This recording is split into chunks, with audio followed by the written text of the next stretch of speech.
इतनी कड़कती हुई ठंड में शायद कोई अपना घर नहीं छोड़ता, निकलता नहीं, पर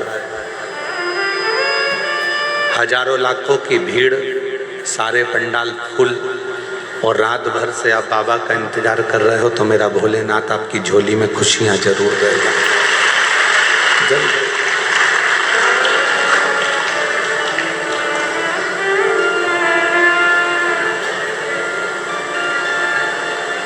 भक्ति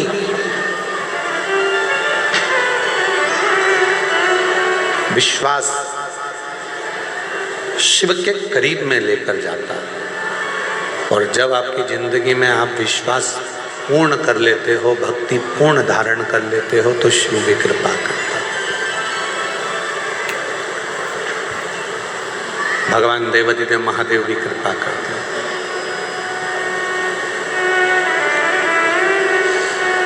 बहुत तेज ठंड लगती है तो हम कम्बल ओढ़ लेते हैं, रजाई ओढ़ लेते हैं, शॉल ओढ़ लेते हैं।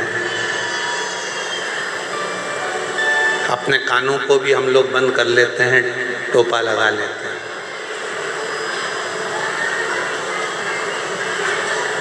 और बचा कुचा हो तो अपने मुंह को भी अपन बंद कर लेते हैं। बहुत तेज ठंड पड़ती है।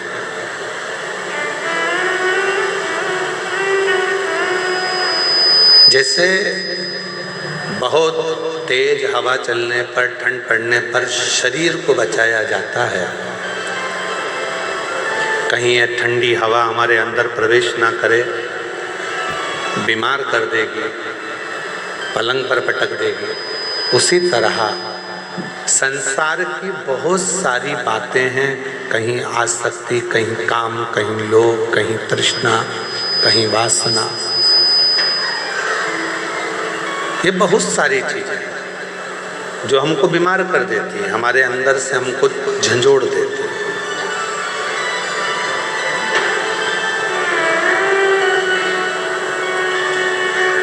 उस समय पर भगवान के भजन की, भगवान की भक्ति की, शंकर भगवान के श्री शिवाय नमस्तुभ्यम मंत्र की एक चादर, एक कम्बल ओढ़ लेना चाहिए, एक रजाई ओढ़ लेना चाहिए।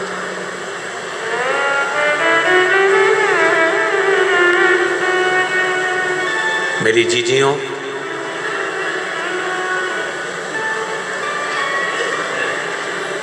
अपने आप पर पूरा भरोसा रखना, अपने आप पर पूरा विश्वास रखना, और अपने देव अधिदेव महादेव पर पूरा विश्वास रखना, पूरा भरोसा रखना। वो आपको कभी जिंदगी में डूबने नहीं देगा, आपका हाथ पकड़कर आपको मंजिल तक पहुंचा देगा। व्यक्ति कौन डूबता है? कौन सा व्यक्ति जिंदगी में आकर सक्सेस नहीं होता, सफल नहीं होता, उसकी जिंदगी में वो कभी तरक्की नहीं कर पाता, वो व्यक्ति जिंदगी में तरक्की नहीं कर पाता, वो व्यक्ति जिंदगी में सक्सेस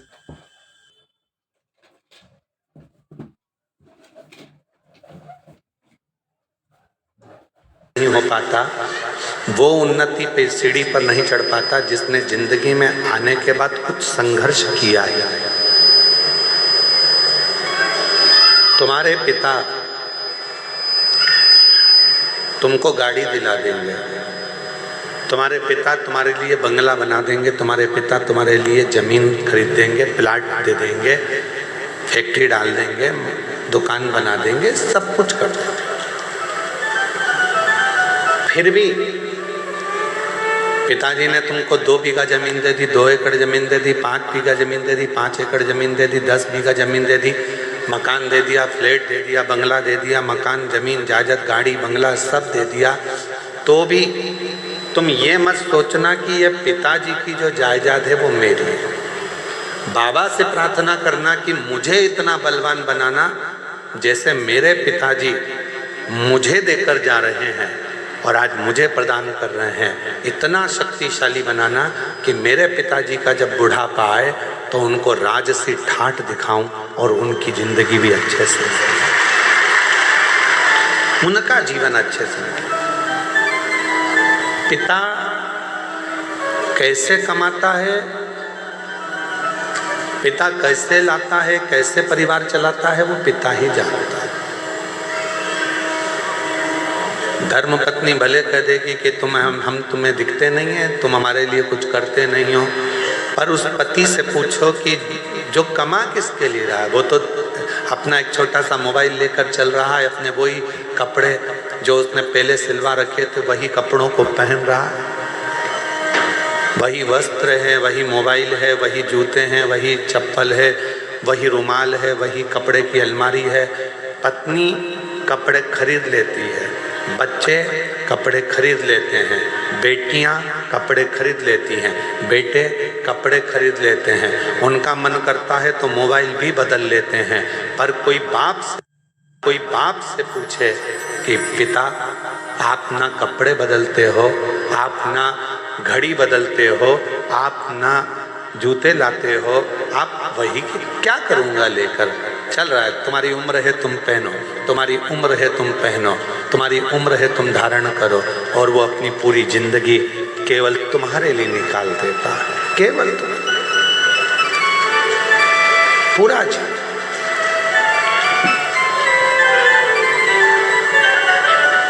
अब अपना क्या फर्ज है, उसने अपने लिए पूरी जिंदगी निकाल दी, तो उनका जब बुढ़ापा है, उनकी जब वृद्ध अवस्था है, तो अपना फर्ज है कि उनका साथ देना, उनको दुनिया की सारी खुशियां ला कर दे देना।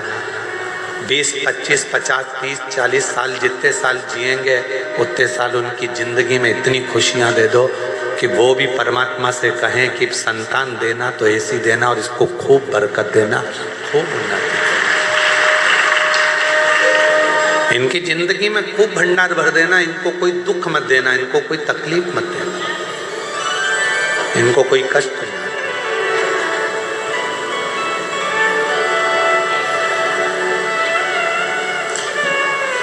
शिव स्वरूप पिता, शिव स्वरूप गुरु,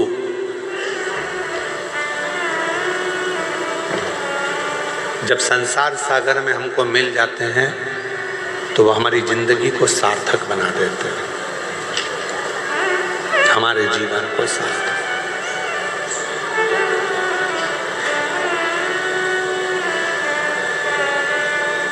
कभी कभी हमारे स्मरण में आता है कि शायद पिता दुनिया की सबसे बड़ी दौलत होती है, और वह अनुभव करोगे आप भी एक दिन,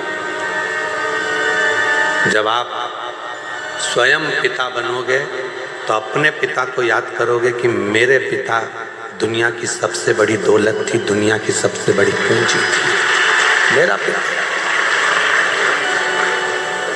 खुद के लिए कभी नहीं जीता, वो परिवार के लिए, पत्नी मुझे ये लाना है, हाँ लिया, मुझसे मत पूछ, लिया, मुझे ये करना है, हाँ कर ले, तेरे को जब मर्जी पड़े वो कर।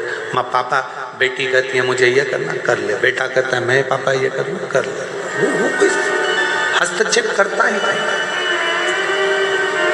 वो पिता है, वो जानता है। अपनी जिंदगी को, अपने जीवन को सफलता की ओर वही लेकर जाता है जिसने जिंदगी में थोड़ा संघर्ष किया होता है। पैसा कमाओगे, लोग जुड़ेंगे, सब आपके पास आएंगे, जो चाहिए वो आपके पास होगा।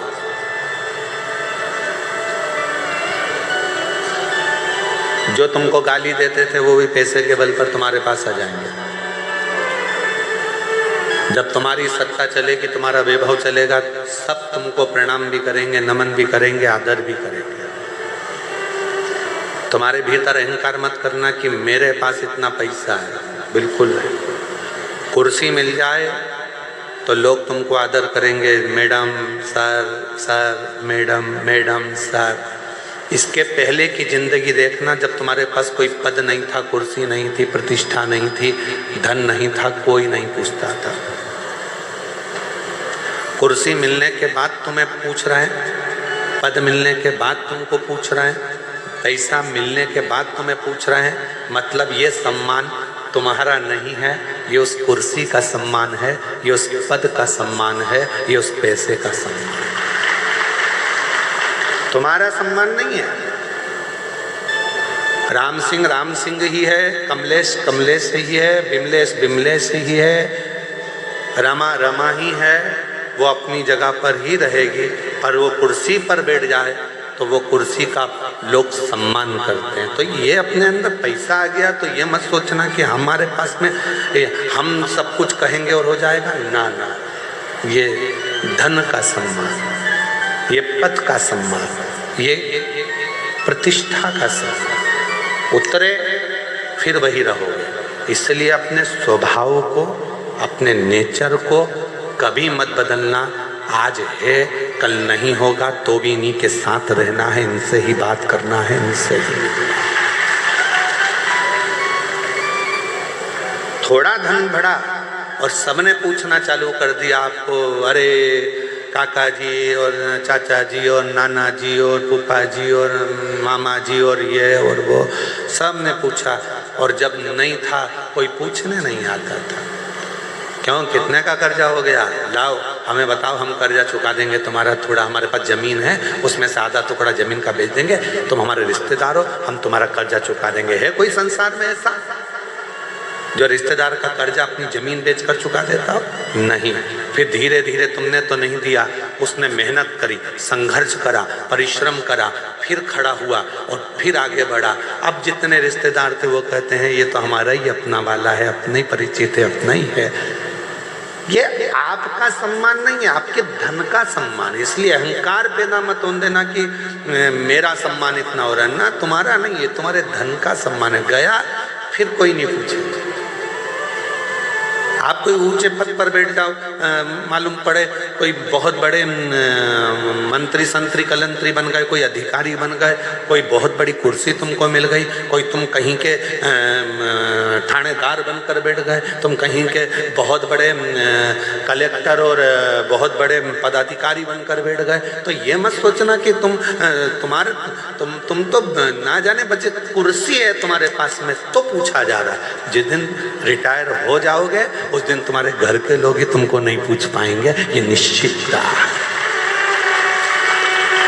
कुर्सी का पद है, कुर्सी का सम्मान, सम्मान पद का हो, तो फिर क्यों हम अभिमान में पड़े? क्यों? सियोर वाला महाराज सोचे कि ये जितने आ रहे हैं सब मेरे चक्कर में आ रहे हैं, तो सियोर वाला महाराज को ये सोचना नहीं चाहिए ये तुम्हारे चक्कर में नहीं, ये देव अधिदेव महादेव के चक्कर में आ रहे हैं, जिसकी आराधना और साधना में। कोई कथाकार सोचे कि मुझे इतने लोग सुनते हैं, कोई कथाकार सोचे कि मैं इनकी जिंदगी बदल देता हूँ। तुम नहीं बदलते, वो तो महादेव कृपा करते हैं तो लोगों की जिंदगी बदलती है, तुम तो खुद की नहीं बदल पाते। कोई महाराज सोचे कि मैं इसकी जिंदगी बदल दूंगा, महाराज खुद अपनी जिंदगी नहीं बदल पाता तो दूसरे की क्या खाक बदले।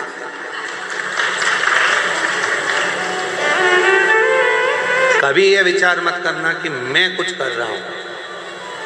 भोले आपकी कृपा से सब काम हो रहा, शंभु आपकी कृपा से सब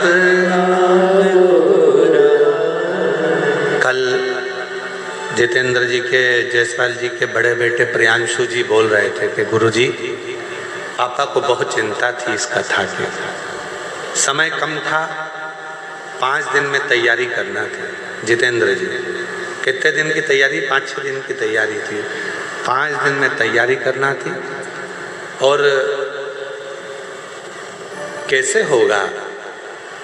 प्रियांशु बता रहे थे आपके सुपुत्र कल की पापा को रात को 1-1, 2-2 बजे तक नींद नहीं आती थी, पूरी नींद उड़ गई थी। कहाँ? जिस दिन तक आप नहीं आए गुरुजी, उस दिन तक पापा को चिंता रही, और जैसे ही आप आए उसके बाद पापा ने सब भोलेनाथ पर छोड़ दिया। तो हम कहें जितेंद्र जी आपको साधुता की, आपके भीतर ये जरूर है कि आपने शिव पर आश्रित हो गए। शिव पराशर। आज पूरे क्षेत्र में, कांकेर क्षेत्र में जितने भी जायसवाल परिवार होंगे अपने आप को आज गौरवान्वित महसूस कर रहे होंगे कि हमारे कम से कम आज कुल में, परिवार में किसी ने शिव महापुराण की कथा करवा कर अपने जीवन को और हमारे कुल को सार्थक कर दिया, साधु कर दिया। कब तक टेंशन है? जब तक हमने अपने ऊपर जवाबदारी ली। आपसे एक बात पूछें, जरा उत्तर दीजिएगा। फैक्ट्री में टेंशन नौकर को रहता है कि सेठ को रहता है? जम के बोलो, सेठ को। दुकान में टेंशन सेठ जी को रहेगा कि नौकर को रहेगा? सेठ जी। तुम्हारा बिजली का बिल जमा हुआ कि नहीं हुआ, नौकर को कोई मतलब नहीं है। तुम्हारे घर में क्या बन रहा है, नौकर को कोई मतलब नहीं है। तुम्हारी कमाई हो रही कि नहीं हो रही, नौकर को कोई मतलब नहीं है। सेवक को कोई मतलब नहीं है। तुम कितने पैसे कमा रहे, नौकर को कोई मतलब नहीं है। उसको तो केवल एक चीज से मतलब है कि 1 तारीख को मुझे जो तनख्वाह मिलती है 8,000, 10,000, 15,000, वो मुझे मिल रही है कि नहीं मिल रही, वो मुझे प्राप्त हो रही है।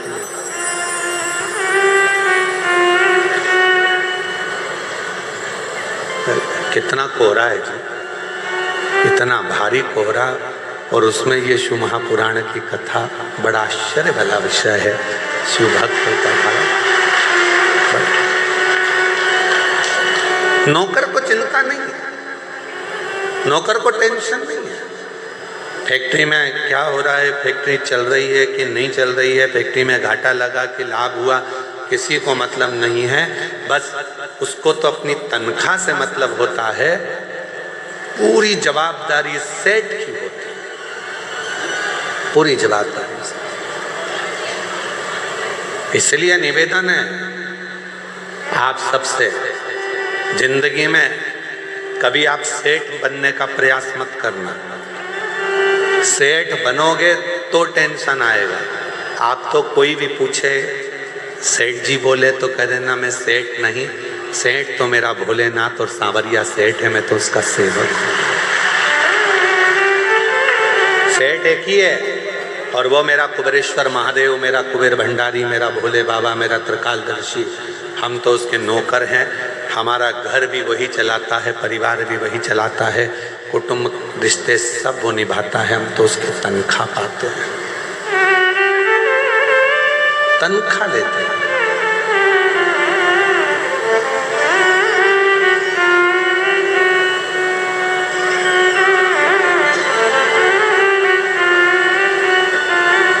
तेरी नौकरी सबसे सुंदर है बाबा, उससे बढ़कर कुछ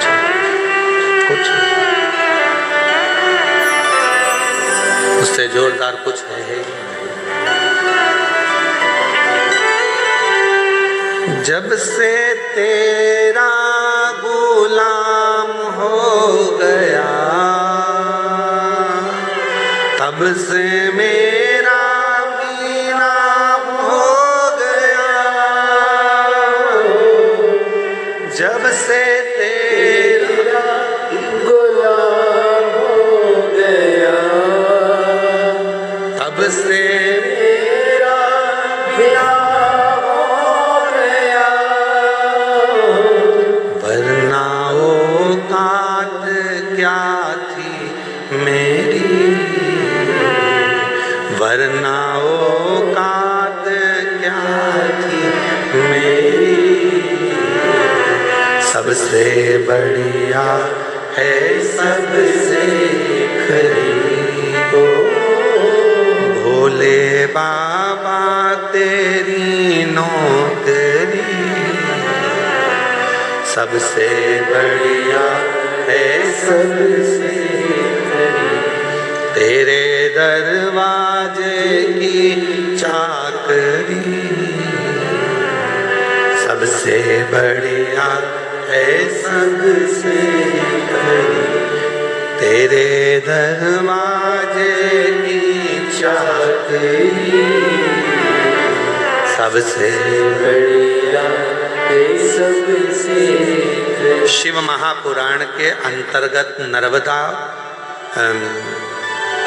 रेवा खंड में स्कंद पुराण के वर्णन आता है। रेवा खंड,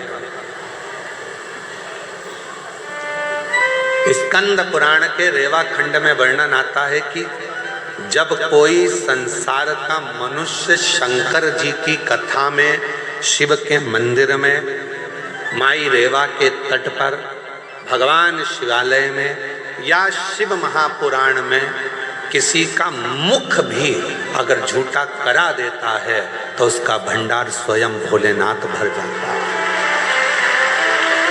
इसीलिए आपने देखा होगा कई लोग बिस्कुट लेकर आते हैं, कोई अपने घर से पोहा बना कर लाता है, कोई भजिया बना कर ले आता है, कोई तिल्ली का लड्डू ले आता है, कोई खिचड़ी बना लाता है, कोई बिस्कुट, कोई टॉफ़ी, कोई सामान लाता है और एक दूसरे को थोड़ा थोड़ा मुख झूठा करा देते हैं। कोई लोग पानी के पाउच बांटते हैं, कोई पानी की बोतल बांटता है, जो जिससे बन जाए। कोई घर में थर्मस में चाय बना कर ले आता है, 10-20 लोग जो पास में बैठे रहते हैं उनको चाय पिला देता है। अर्थात मुख झूठा कराने का वर्णन भी हमारे यहाँ स्कंद पुराण के रेवा खंड में वर्णन आता है कि जो माँ रेवा के तट पर भगवान शिव की शरणागति में, शिव के शिवालय में, शंकर की कथा में अगर आए हुए शिव भक्तों को यदि मुख भी झूठा करा देते हैं तो उसके घर की अन्नपूर्णा कभी शिव समाप्त नहीं होने देते, उसका भंडार भरता है। ये शिव है, ये शिव। और हमको ये वनवासी आदिवासी क्षेत्र की कथा थी तो हमको ऐसा लगा था कि ना जाने यहाँ भक्त आएंगे तो यहाँ पर मुख झूठा कराएंगे कि नहीं कराएंगे, पर हमने रोज़ देखा, प्रतिदिन दूर दूर से जो भक्त आते थे, साधारण गरीब बड़े भी अगर आते थे, अपने झोले में थोड़ी सी टॉफ़ी लेकर आके लोगों को खिला जाते थे, बिस्कुट खिला जाते थे।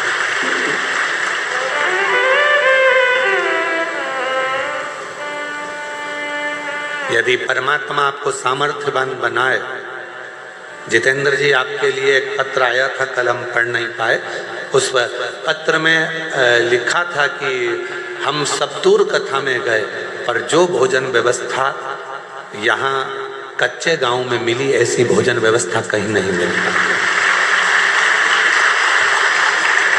एक बार जजमान परिवार के लिए जोरदार ताली बजाइए। साधुता है,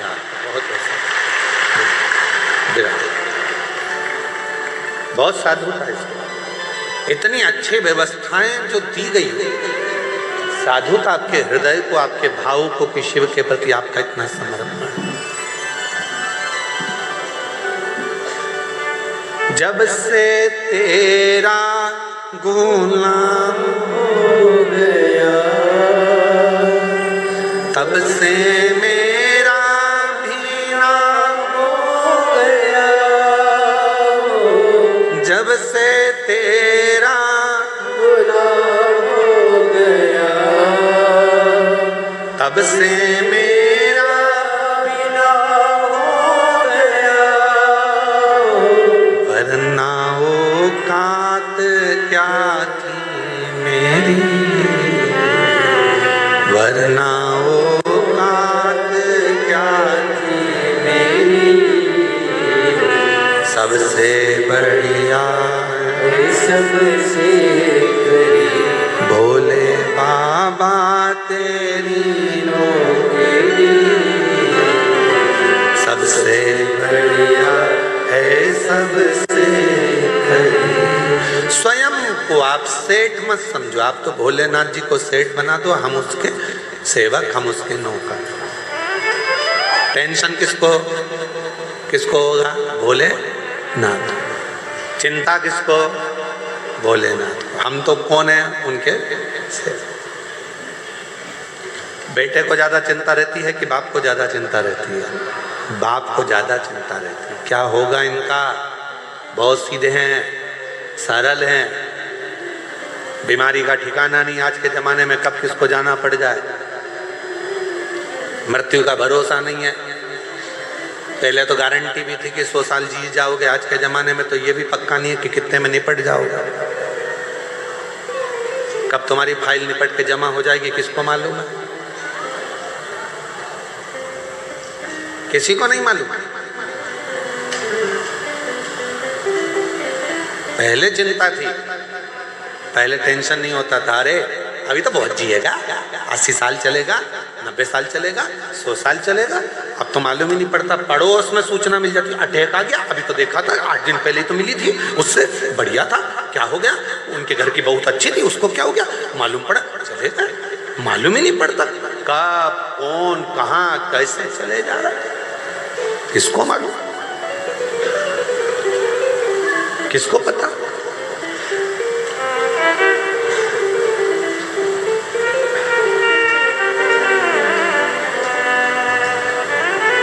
सुबह उठा करो ना रोज सुबह सुबह, सबसे पहले उठते से ही, सबसे पहले उठते से ही जैसे तुम्हारे नेत्र खुले, सो के उठो, वैसे ही भले पलंग पर पड़ी पड़ी आंख खुलते से ही भगवान को धन्यवाद देना, आज फिर जिंदा उठा दिया, आज फिर जिंदा उठा दिया। मालूम पड़े रात को सो रही थी और निपट गई तो किसको मालूम, किसको पता, आज फिर जिंदा उठा दिया। बहुत धन्यवाद भोलेनाथ, एक दिन और दिया, आज और खुशी से जीऊंगी, खूब मेहनत करूंगी, संघर्ष करूंगी, परिश्रम करूंगी और उन्नति की सीढ़ी पर चढ़ के रहूंगी। पर कल भी ऐसी कृपा करना, नहीं तो मालूम पड़े निपटा दे, टेंशन मत देना। रोज उठो, रोज धन्यवाद दो, तेरी बड़ी करुणा, तेरी सुबह पहले रात को सो तो जम के बोलकर सो, पास में पति है, पत्नी है, बच्चे हैं, जो भी हैं परिवार में, सोने से पहले एक बार सबसे कहो श्री शिवाय नमस्तुभ्यम। उठो तो धन्यवाद दो, आज फिर उठ गई हूँ तेरी कृपा से, तेरी करुणा से, बड़ी करुणा कर।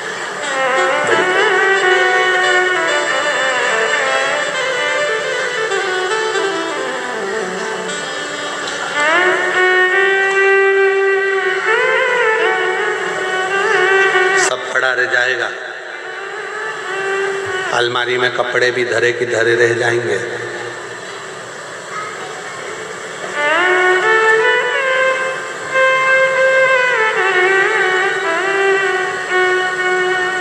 कई लोग तो हमसे भी कहते हैं, सियोर वाले महाराज तुम इतना सोना वोना पहन के कथा वाचते हो।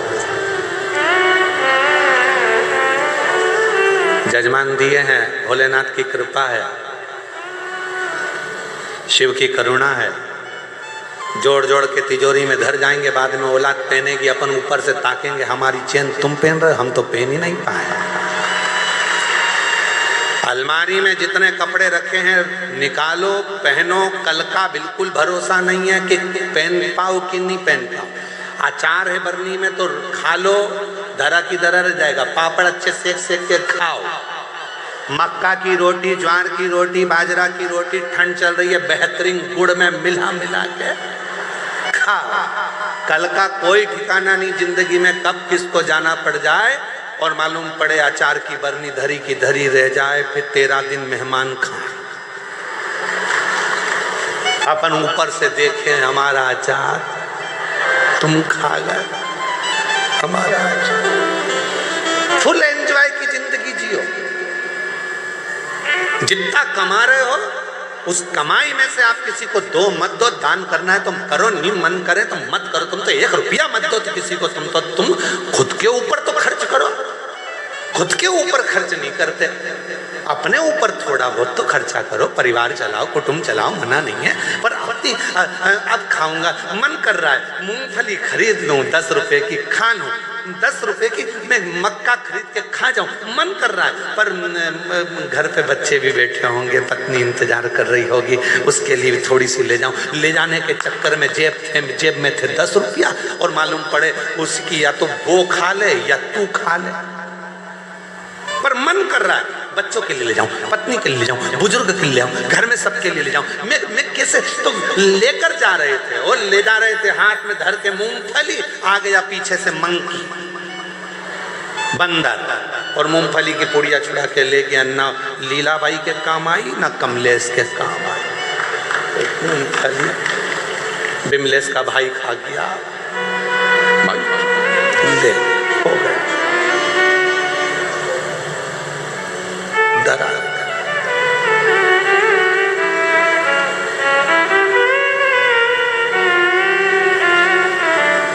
उस समय पर कोई नहीं आएगा, कोई भी नहीं, सारा घर परिवार सब धरा।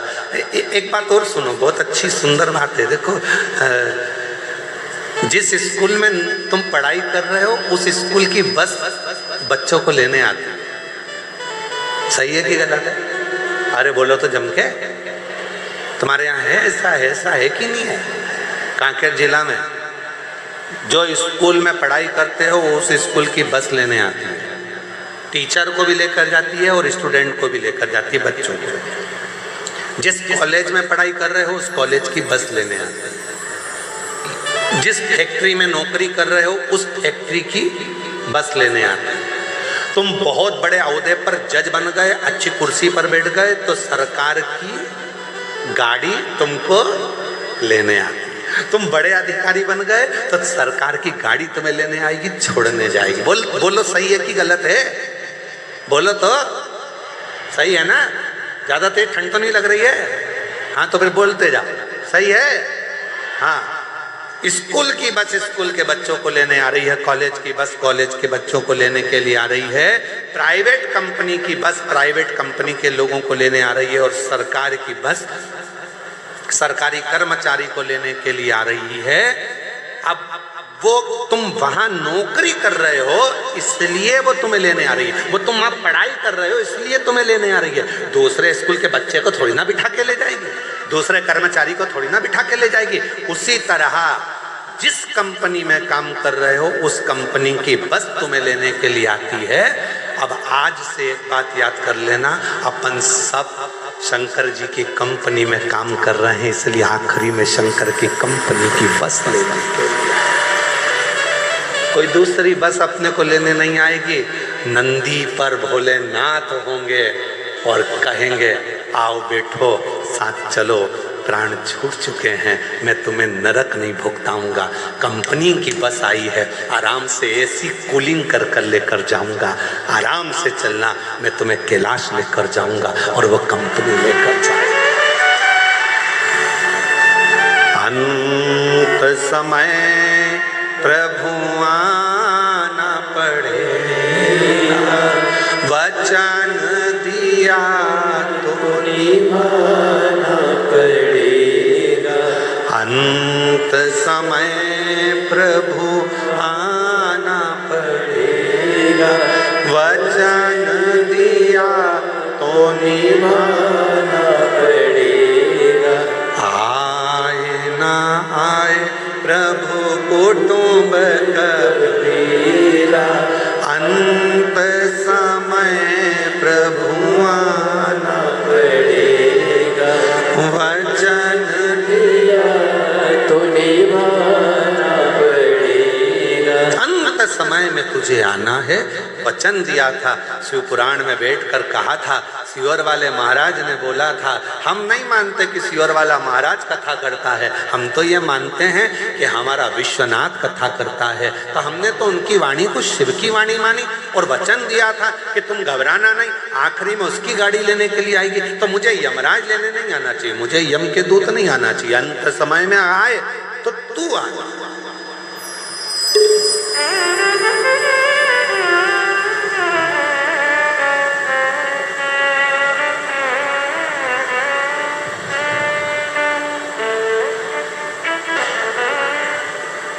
सज धज के जिस दिन मौत की शहजादी आएगी, न सोना काम आएगा।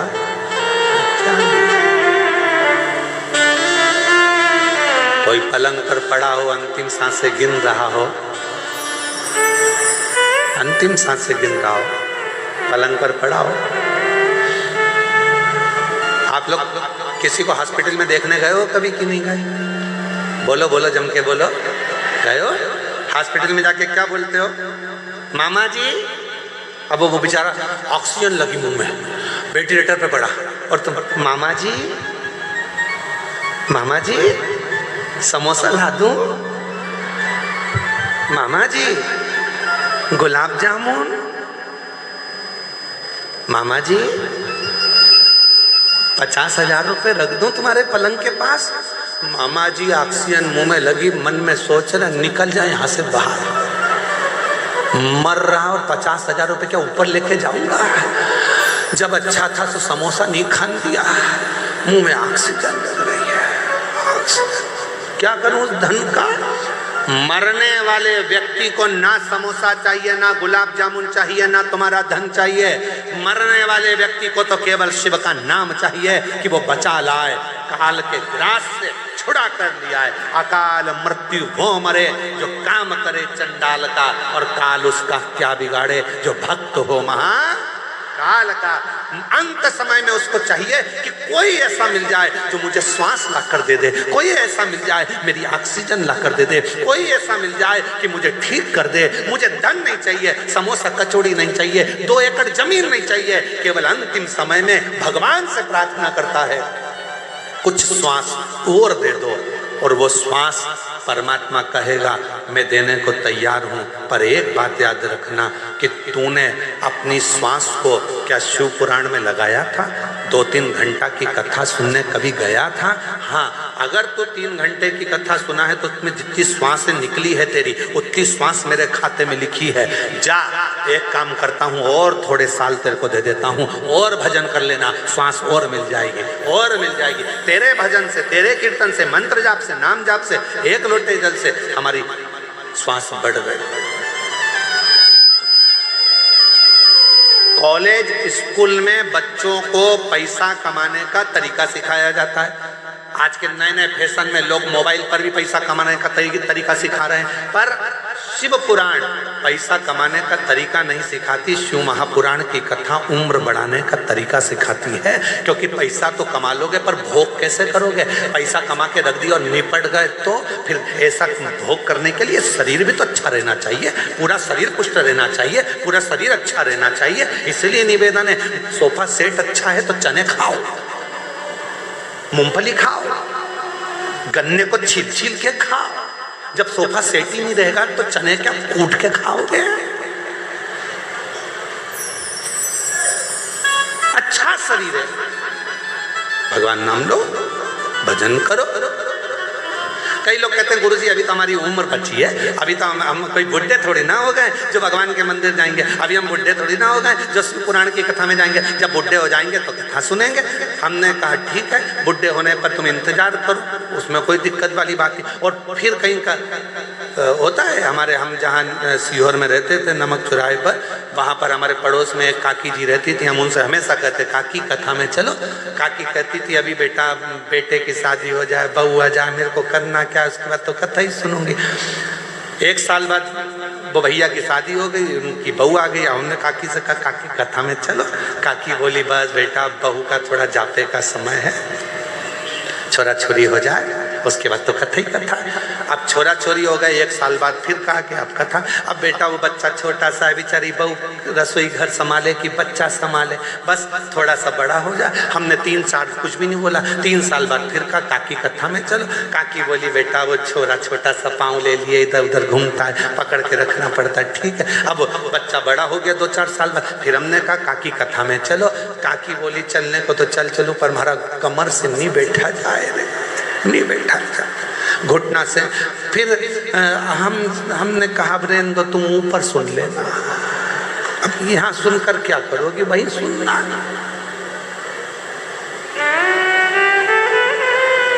एक दिन हमारी सासू जी से हंसकर बोली जेठानी, राम नाम को सुमिरन कर ले 2 दिन की है जिंदगानी।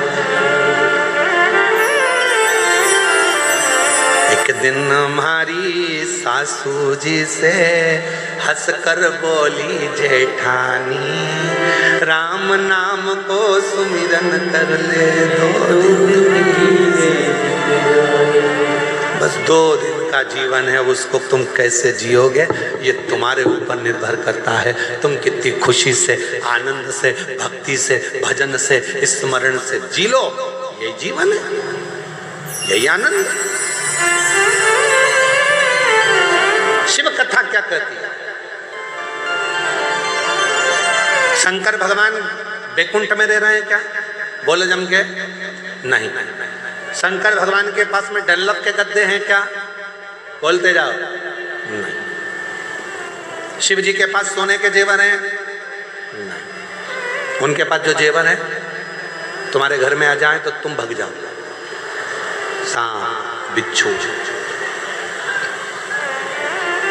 ना शंकर भगवान के पास सोने के जेवर है, ना शंकर भगवान के पास में डल्लभ के गद्दे हैं, ना शंकर भगवान के पास में बंगला है, ना उनके पास में गाड़ी है। शिव जी से सीखो, खुले आसमान में रहते हैं, खुले आसमान। सांप के जेवर पहनते हैं, कानों में बिच्छू पहनते हैं, मृगछाला को नीचे पहनते हैं, फिर भी अपने परिवार के साथ हमेशा स्माइल देते मिलते हैं, खुशियों में मिलते हैं, खुशियों। इसलिए भगवान शंकर का पूरा परिवार, जब भी हमारे यहाँ कोई मंगल कार्य होता है तो उसमें हमारे भगवान शंकर के पूरे परिवार को बुलाया जाता है। आपके यहाँ ऐसा होता है कि नहीं होता हमको नहीं मालूम। शादी के पहले गणेश जी नोते जाते हैं, तुम्हारे यहाँ नोते हैं? पूछते हैं। शादी के समय पर माता पूजन होती है, मतलब शंकर जी का पूरा परिवार हमारे घर के शुभ कार्य में उनको बुलाया जाता। क्यों? क्योंकि वो जैसे भी हैं अपनी मस्ती में रहते हैं, मंगल आनंद में रहते हैं, मंगल। इसलिए शादी में सबसे पहले अगर कोई वो गाना गाते हैं, क्या बोलते हैं उसको, दूल्हे को क्या कहते हैं शादी में? बन्ना। और दुल्हन को बनी। दूल्हे को बना, दुल्हन को बनी, और दोनों में ही नहीं बनी तो काय का बना और काय की बनी। तो वो जब वो दोनों के लिए वो गाते हैं ना भजन, रात्रि को शादी में 8 जब फ्री हो जाती हैं जीजियाँ, तब आराम से ढोलक ले लेके बैठ जाती हैं और खूब प्रेम प्रेम से गाती हैं उसको, बहुत जोर जोर से। बना जी दिल्ली जाना जी, वहाँ से लहंगा लाना जी, बनी फिर पहन के आएगी, फिर यूँ इतराएगी, फिर गाना गाएगी, झुमका गिरा। वो सुने तो ये सब गाने से पहले वो पहले भजन गाते भगवान गणेश जी का। गौरी के नंदा गजानंद स्वामी, तुम्हें आज मंदिर में आना पड़ेगा। गौरी के नंदा गजानंद स्वामी, तुम्हें आज मंदिर में आना पड़ेगा। तांबा का हंडा में तातो धरो पानी, तांबा का हंडा तातो धरो पानी। गौरी के नंदा गजानंद स्वामी, तुम्हें आज मंदिर में नहाना पड़ेगा। गौरी के नंदा गजानंद स्वामी, तुम्हें आज मंदिर में नहाना। सोने की थाली में भोजन परोसा, सोने की थाली में भोजन परोसा। गौरी के नंदा गजानंद स्वामी, तुम्हें आज मंदिर में खाना पड़ेगा। बाबा, सब करने से पहले भगवान गणेश जी को निमंत्रण, सब कार्य से पहले माँ देवी को निमंत्रण, सब कार्य से पहले भगवान षडानंद को निमंत्रण, सब कार्य से पहले भगवान कुल देवता को निमंत्रण। ये क्या है? मतलब शंकर भगवान वीराने में रहते हैं, कैलाश पर रहते हैं, एकांत में रहते हैं, उसके बाद भी शंकर भगवान अपनी मस्ती में, अपने आनंद में, शिव भक्ति में, बड़े भगवान शंकर अपनी मस्ती में रहते हैं। इसलिए सबसे पहले मंगल कार्य में उनके परिवार को बुलाया जाता है। आप में से कितने लोग हैं जिनके यहाँ पर शादी होती है तो भगवान लक्ष्मी और नारायण की पूजन होती है? ना, एक की पूजन होती है सत्यनारायण भगवान की, कि दूल्हा दुल्हन सावधान, पत्नी से निवेदन है पति से झूठ मत बोलना, और पति से निवेदन है इसको सब सत्य बताना। पर सही मायने में तो अगर दोनों सत्य बता दे तो 2 दिन में तलाक हो जाए। सत्यनारायण की कथा हो रही है, तुम इसको छुपाना नहीं और तुम इसको बता रहे। सत्य बोल दे तभी बात करो। एक पत्नी तैयार होके बढ़िया साड़ी वाड़ी पहन के जोरदार तैयार होके पति के सामने आ गई और पति से पूछी मैं कैसी लग रही। पति बोला नहीं बोलूंगा, बोलूंगा तो तू लड़ लेगी। अरे बोला तो सही मैं कैसी लग रही हूँ। पति नहीं बोला, बेचारा चुप रहा, नहीं बोला। पत्नी ने हाथ पकड़ लिया, मैं तुमसे पूछ रही हूँ मैं कैसी लग रही हूँ। पति बोला ऐसी लग रही जैसे हरी घास में भैंस चढ़ रही।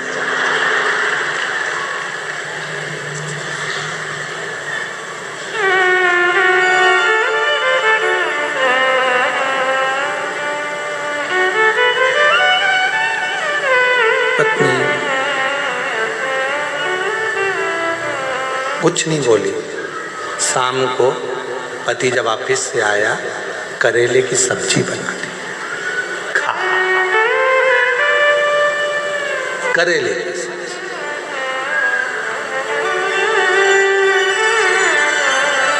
सबसे होती है। शादी ब्याह में लक्ष्मी नारायण भगवान का पूजन नहीं, सत्यनारायण भगवान का पूजन होता है। शादी ब्याह में भगवान गणेश जी का पूजन होता है। माँ अम्बा, जगदम्बा, जगतधात्री, दुर्गा भवानी के माता पूजन होती है। भगवान शिव की आराधना कुल देवता के रूप में, पितृदेवता के रूप में होती है, शिव की आराधना। पर मंगल कार्य में भगवान शिव के पूरे परिवार को बुलाया जाता है। क्यों? क्योंकि वो जहाँ रहते हैं वो शांति और सुकून से रहते हैं, उनको बहुत ज्यादा से मतलब ही नहीं, वो अपनी मस्ती में जीते, अपनी मस्ती। शिव कथा करें, पैसा कमाओगे, लोग जुड़ेंगे, परिवार के लोग आएंगे, तुम्हारे पास में खड़े हो जाएंगे। धन देखकर कोई भी आ सकता है, पर याद रखना पैसा से परमात्मा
नहीं आता।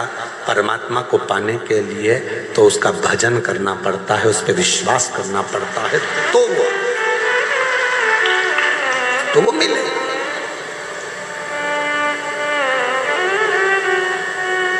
मेरी किस्मत का जब गुल खिला, तब जा कर के ये दर मिला। मेरी किस्मत का जब गुल खिला, तब जा कर के ये दर मिला। वरना औकात क्या थी मेरी, वरना औकात क्या थी मेरी। सबसे बढ़िया है सबसे करीब, हो भोले बाबा तेरी तो तेरी। सबसे बढ़िया है सबसे करीब, तेरे दरवाजे की चाकरी। सबसे बढ़िया है सबसे। जब हम उसके दरवाजे की चाकरी करते हैं, सेवा करते हैं, नौकरी करते हैं, उसके दरवाजे पर जाकर रोज जल चढ़ाने जाते हैं, रोज एक लोटा जल चढ़ाने जाते हैं। लोग पूछें आपसे कि एक लोटा जल चढ़ाने से क्या मिलेगा, कहना तनख्वाह मिलेगी। कौन सी तनख्वाह? तो कहना वो अंत समय में काम आएगी, आखिरी में वही तनख्वाह काम आएगी जो हमने एक लोटा जल चढ़ाया है, उसी ने हमारी समस्या का निवारण करा है, उसी ने हमारी समस्या को दूर किया है। एक पत्र अच्छा है, देखिए। मेरा नाम अंजू नेताम, मेरे पति का नाम मुकुंद सिंह नेताम, ग्राम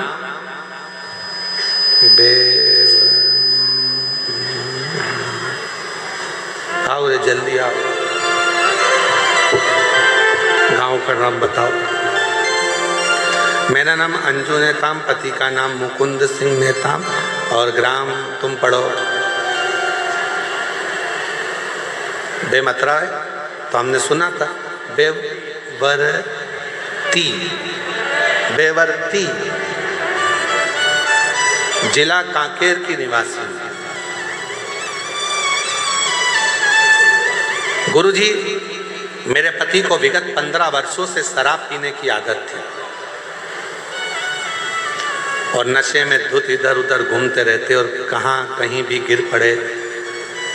जान पहचान वाले व्यक्ति मेरे पति को घर छोड़ जाते। मेरे पति का काम पे जाते थे ना, उनकी कोई दिमागी स्थिति ठीक रहती थी, साथ ही परिवार की आर्थिक स्थिति भी ठीक नहीं रहती थी। कहीं बैठी हो जीजी तो हाथ हिला सकती हैं। मेरा नाम अंजू नेताम, पति का नाम मुकुंद सिंह नेताम। मैं बहुत परेशान थी। पड़ोस की दीदी ने मुझे शिव पुराण के बारे में बताया, तब से मैंने शिव पुराण कथा सुनना और देखना शुरू किया। हमने पहली कथा रायपुर गुड़ियारी में मेरे पति और बेटी के साथ कथा पंडाल में बैठकर कथा श्रवण की और दिल से प्रार्थना करी, बाबा से विनती की मेरे पति शराब पीना छोड़ दें। और बाबा की ऐसी कृपा हुई गुरुजी कि मेरे पति एक ही कथा के पंडाल में गए थे गुड़ियारी में और वहीं मिट्टी को उन्होंने गले पर लगाया और शराब को पीना छोड़ दिया। उस दिन से आज तक मेरे पति ने शराब को हाथ नहीं लगाया। शिव कृपा इसी को कहते हैं।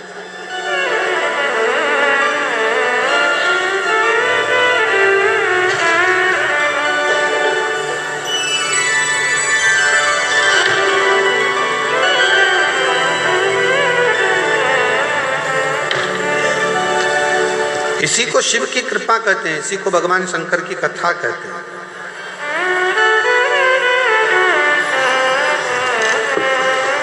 इसी को भगवान शंकर की दया कहते हैं।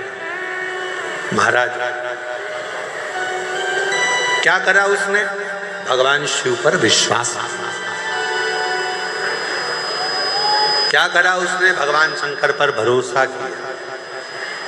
और जब वो भगवान शिव पर भरोसा करने लगी तो भोले बाबा ने उसके सारे दुखों को, सारी तकलीफों को हर लिया। मेरी जीजियों, मेरे जीजाओं, मेरी बेटियों, बेटाओं, मेरी बुजुर्ग माता पिता, याद रखना,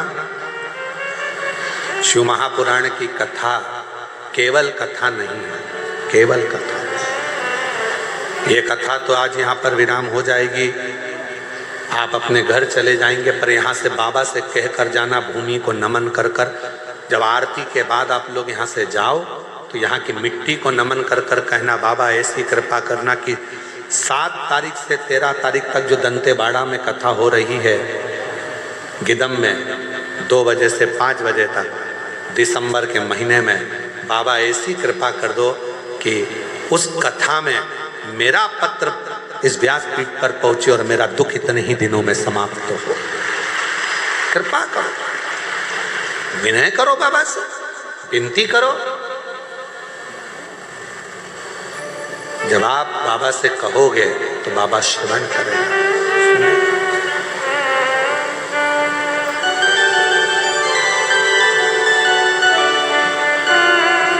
और भोले बाबा ने, मेरे शंभू ने, ओघड़दानी ने, सीहोर वाले ने, काशी वाले ने, सोमनाथ वाले ने, केदार वाले ने, भोले बाबा ने, डमरू वाले ने, ऐसा बजाया डमरू, बजाया डमरू, सारा कैलाश पर्वत मगन हो गया।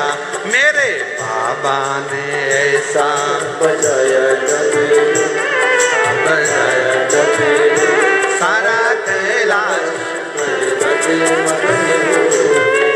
काशी वाले ने, सीहोर वाले ने, डमरू वाले ने, केदार वाले ने, भोले बाबा ने ऐसा बजाया डमरू, बजाया डमरू, सारा कैलाश पर्वत मगन हो गया। बाबा ने ऐसा बजाया डमरू, सारा कैलाश पर्वत मगन हो गया।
सुन के गणपति जी आए, डमरू की धुन सुन के गणपति जी आए, डमरू की धुन सुन के गणपति जी आए, डमरू की धुन सुन के गणपति जी आए, गणपति जी आए सके नारद बुलाए, गणपति जी आए सके नारद बुलाए। अम्बे कमन भी मगन हो गया, अम्बे कमन भी मगन हो गया, सारा कैलाश पर्वत मगन हो गया, सारा कैलाश पर्वत मगन हो गया। भोले बाबा ने ऐसा बजाया डमरू, बजाया डमरू, सारा पर्वत मगन हो गया।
की धुन सुन के राम जी आए, डमरू की धुन सुन के राम जी आए, डमरू की धुन सुन के राम जी आए, डमरू की धुन सुन के राम जी आए, राम जी आए संगे लखन को लाए, राम जी आए संगे लखन को लाए। मैया सीता का, मैया सीता का, मैया सीता का मन भी मगन हो गया, मैया सीता का मन भी मगन हो गया, सारा कैलाश पर्वती मगन हो गया, सारा कैलाश पर्वती मगन हो गया।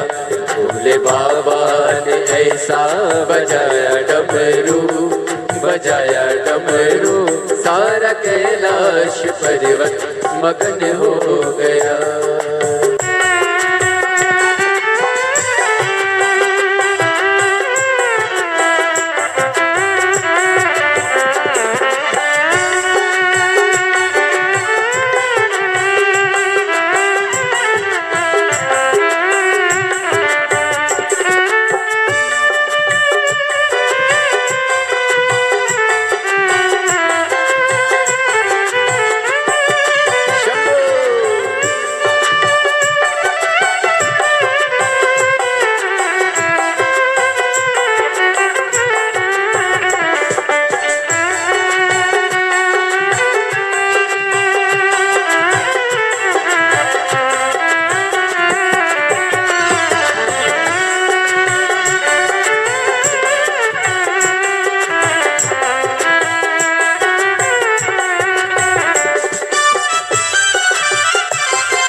सखियों का, सखियों का, सखियों का मन भी मगन हो गया, वहाँ सखियों का मन भी मगन हो गया, सारा कैलाश पर्वत मगन हो गया, सारा कैलाश पर्वत मगन हो गया।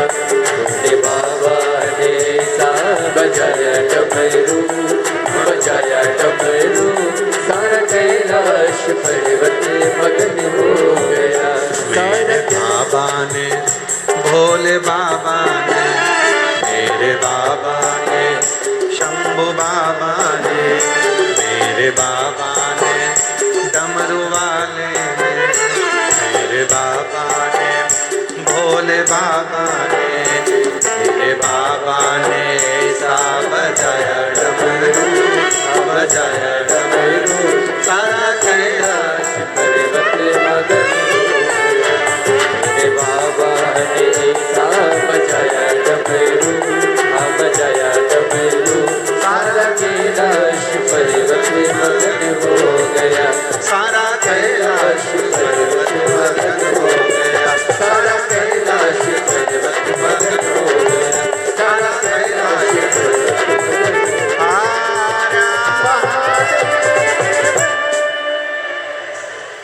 अपने स्थान पर बैठकर आज कथा का विराम दिवस है। दिल से बाबा को अपने मन की बात कहो, प्रार्थना करो, विनय करो, विनती करो और बाबा को अपने मन का भाव कहिए। जहाँ जगह मिले वहाँ बैठकर बाबा को अपने मन से, भाव से, हृदय से प्रार्थना करिए, विनय करिए। जहाँ जगह मिले वहाँ बैठ जाएं और बाबा को अपने मन का भाव कहिएगा। आज विराम दिवस की कथा है।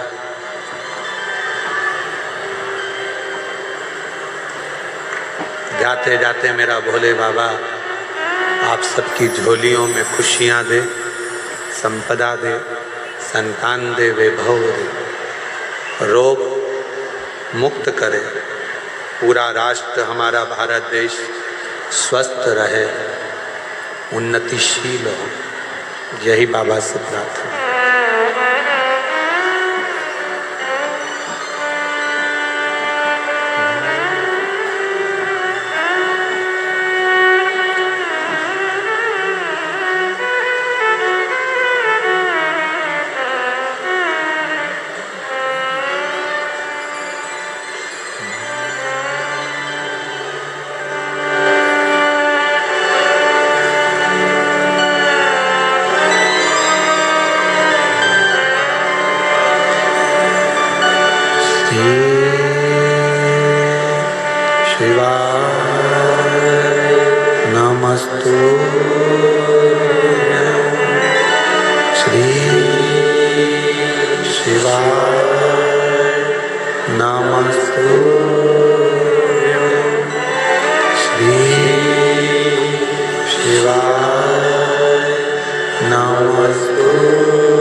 देवादिदेव महादेव भगवान शिव, ओगड़दानी त्रिकालदर्शी, कैलाशी विनाशी भगवान शंकर की पवित्र कथा कह रहे हैं। शिव महापुराण की कथा वर्णन कर रही है, शिव कथा कह रही है।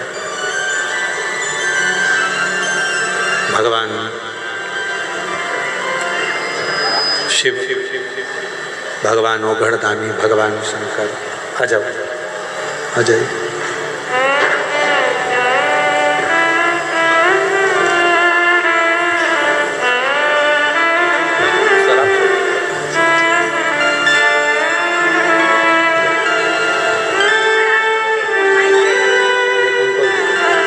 एक बार जोरदार ताली बजाओ। एक कथा सुनने के लिए पति पत्नी बेटी सब गए और गुड़ियारी की कथा में शराब का त्याग कर दिया। उस दिन से आज तक शराब को हाथ नहीं लगाया। एक बार जोरदार ताली बजाइए। शिव कथा कर रही है, भगवान शंकर का चरित्र कर रहा है, शिव महापुराण की कथा कर रही है।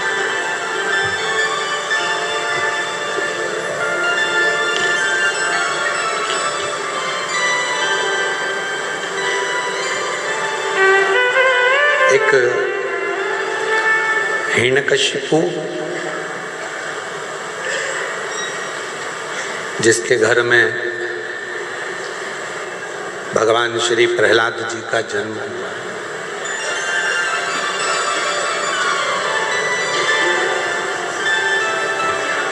जिन्होंने भगवान की अविरल भक्ति को धारण किया।